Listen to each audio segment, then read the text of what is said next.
Hey, so I am a Trader Joe's fan. They've always carried these artichoke hearts that were diced up in the frozen food section. And between me and my family, we probably went through 500 of these a year. So I have no idea why they discontinued them. But they have replaced them with these little artichoke bottoms. So basically what the bottom is literally just this part of the artichoke.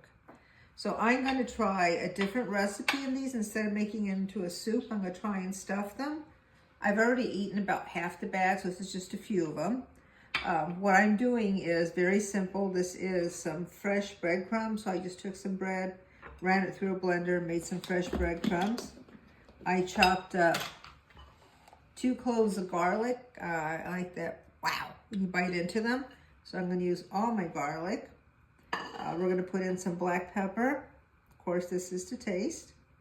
And I'm going to say that if you have pine nuts, walnuts, or raisins, any one of those will go well with this recipe. And you're seeing that I'm putting in quite a bit of cheese as well. But I'm going to stick with just the garlic and some raisins for this time. And olive oil. I need the olive oil so that it bastes a little bit. And that is my espresso that's coming up in the background. Made with my old-fashioned mocha machine. It's actually the original one that has the little puppet guy on it. All right, so this needs a little bit more olive oil.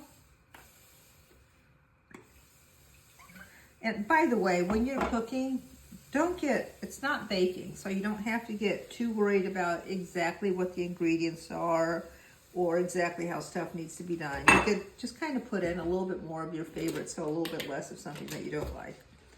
So I'm going to put in some raisins. They'll give it that sweetness. So the garlic's going to give it that spice. The raisins will give it the sweetness. And then you have the artichoke bottom, which should come out pretty delicious. Okay.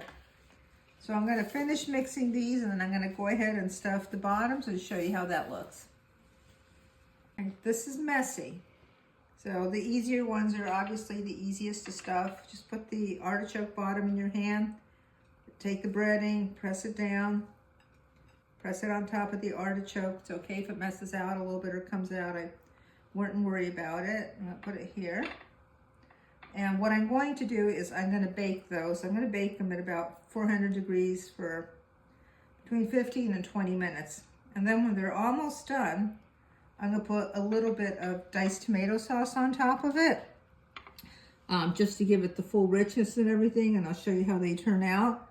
But they look pretty cute, and I think they'll make our Thanksgiving table today, even though the Pilgrims didn't have it on Thanksgiving Day.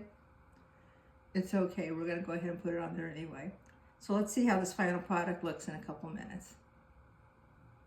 Okay, so I'm at 400 degrees. 13 minutes, and these have a nice little crust. So I'm going to say that you're fine if you serve them like that. If you want to add a little something to it, I'm going to put some diced tomato. I'm going to do it half with diced tomato, half without. And you can do sauce on it, you know, however you want.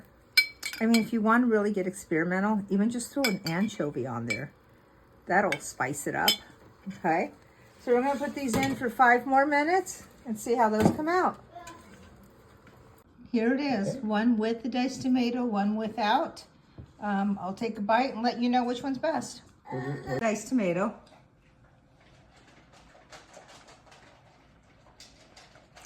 It's good. I like the crunchy on it.